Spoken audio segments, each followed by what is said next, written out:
Grupo Fórmula, Luis Miguel González, la Reserva Federal de los Estados Unidos decidió finalmente bajar medio punto su tasa de interés y, por supuesto, esto va a tener un efecto inmediato en el peso mexicano. Habrá seguramente decisiones del Banco de México pronto. ¿Por qué no nos explicas el contexto? Sí, le pido disculpas al público. Después de un tema tan calientito, entramos a la necropsia económica. Que también es un tema caliente, ¿eh? La decisión de la Reserva Federal es importante porque si existiera algo que podremos llamar el Banco Central del mundo, es la Reserva Federal de Estados Unidos. Lo que la Reserva Federal decide marca la pauta en todo el mundo y la prueba de esto la veremos la próxima semana cuando el Banco de México tome su propia decisión de tasas de interés. La Reserva Federal baja medio punto las tasas de interés, los deja en un rango de 4.75-5 y va a colocar al Banco de México en una situación donde le es posible bajar la tasa de 10.75, probablemente otro medio punto, a 10.25. ¿Qué significa esto? Mucha gente con toda razón dirá, pues nomás la platican la baja de tasas.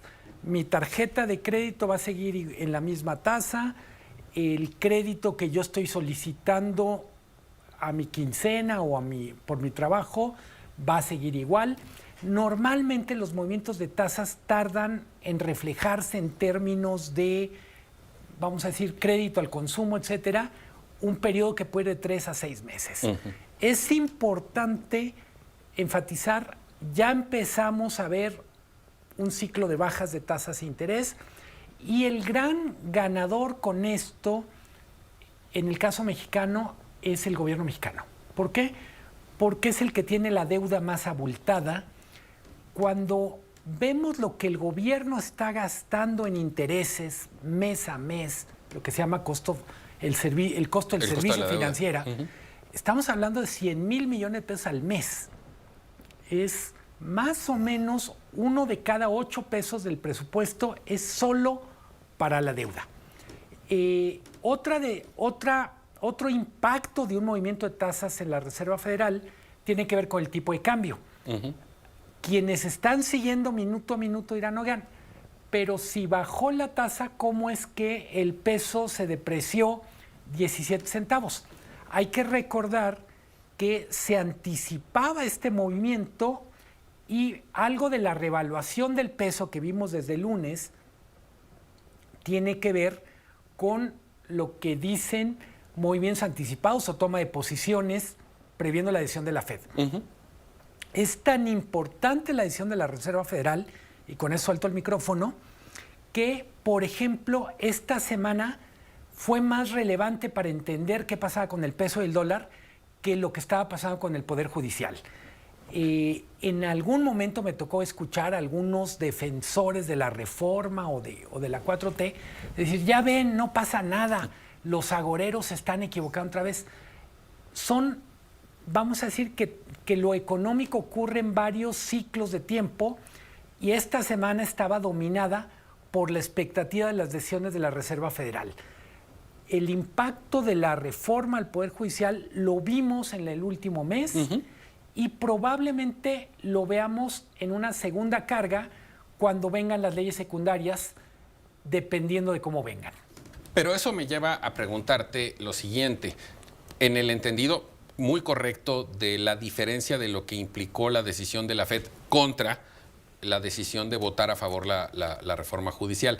Si la tasa de interés de la Fed baja, se vuelve menos atractivo tener dinero en Estados Unidos.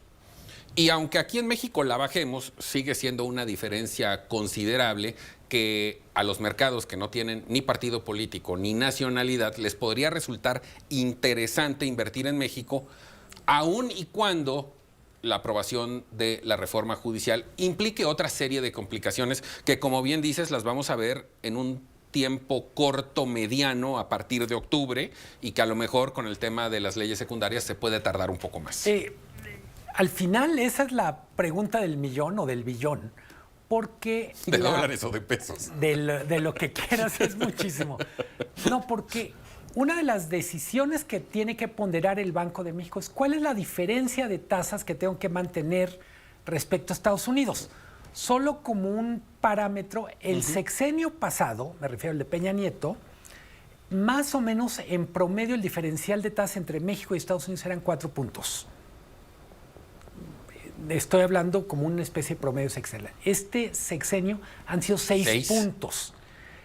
Hay quien dice, es demasiado el premio que estamos pagando porque hemos sido un país tenemos un buen historial de pago de deuda. Hasta el 5º año fue un país muy disciplinado en lo fiscal.